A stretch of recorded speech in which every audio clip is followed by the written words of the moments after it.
You think you know about land grabs, right? European powers carving up Africa like a Thanksgiving turkey. Awful, sure. But hold my beer, history is about to get way more messed up. We're talking about the outright theft of Diego Garcia Island by, wait for it, the UK and the US. Two democracies acting like pirates in a very expensive game of Risk. Now, I'm not talking about some tiny, insignificant rock in the middle of nowhere. This island was a paradise. Think lush rainforests, pristine beaches, the works.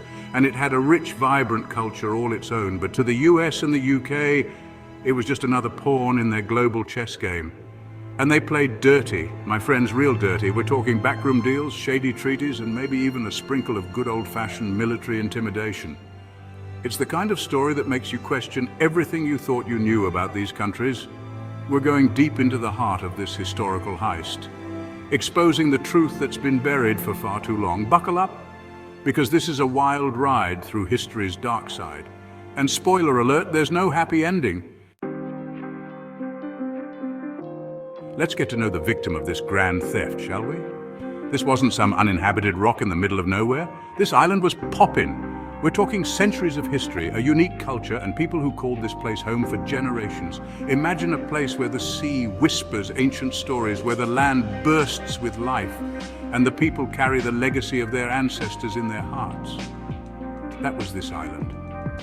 It wasn't just geographically important, it was a melting pot of traditions, languages, and stories passed down through generations. We're talking skilled artisans, fishermen who knew the sea like the back of their hand, and storytellers who could weave tales that would captivate you for hours.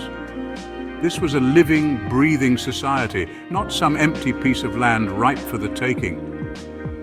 But of course, the UK and the US saw things differently. To them, it was all about location, location, location. So, what made this island so damn appealing to these global superpowers? In a word, resources. And not just the kind you dig up or drill for, we're talking strategic positioning, baby. See, this island wasn't just beautiful, it was in a prime location. Think of it as the ultimate seaside condo. Except instead of attracting retirees, it attracted warships. Whoever controlled this island controlled vital shipping lanes and had a foothold in a strategically important region. Naturally, the UK and the US, with their endless thirst for power and influence, couldn't resist such a prize.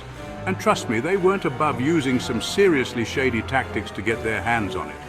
We're talking about a masterclass in manipulation and coercion. Section 4, the art of the steel treaties and treachery. Now here's where things get really ugly. The UK and the US knew they couldn't just roll in and take the island by force. Well, they could have, but it wouldn't have looked great on a postcard, so they got sneaky. They started by cozying up to the local rulers, whispering sweet nothings about protection and partnership. They promised the world, knowing full well they had absolutely zero intention of keeping their word. Think of it as the geopolitical equivalent of catfishing, but with higher stakes. Treaties were signed, agreements were made, and the island's fate was sealed. But these weren't agreements between equals. It was a blatant power grab disguised as diplomacy, and the island's people were completely blindsided. Section 5, a day of infamy, the island changes hands. The day the music died, my friends, the day paradise was lost, arrived under a sunny sky. It wasn't a dramatic invasion or a violent coup. No, it was much more insidious than that. It was the day the island's own government, under immense pressure from the UK and the US, simply handed over control. Imagine the scene. The island buzzing with its usual energy, people going about their lives, completely unaware that their world is about to be turned upside down. And then the announcement, a hammer blow to the gut. The island, their home, was no longer theirs. Overnight, everything changed. The island's people were essentially stripped of their birthright, their heritage, their very identity. They became strangers in their own land, subject to the whims of their new, unwelcome rulers. Section 6, the unsettled dust echoes of injustice. The story doesn't end there, though. The consequences of this land grab reverberate even today. The island's people were left grappling with the loss of their autonomy, their culture slowly eroded by foreign influence.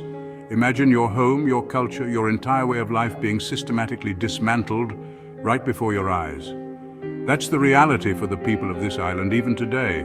They are forced to navigate a world where their history is rewritten, their voices silenced, and their cries for justice ignored. This isn't just a story about a stolen island, it's a story about the human cost of imperialism, the enduring legacy of colonialism, and the fight for self-determination that continues to this day. It's a stark reminder that the past is never truly past, and that the fight for justice is far from over. What do you think? Share your thoughts, subscribe to the channel, and let's keep the conversation going.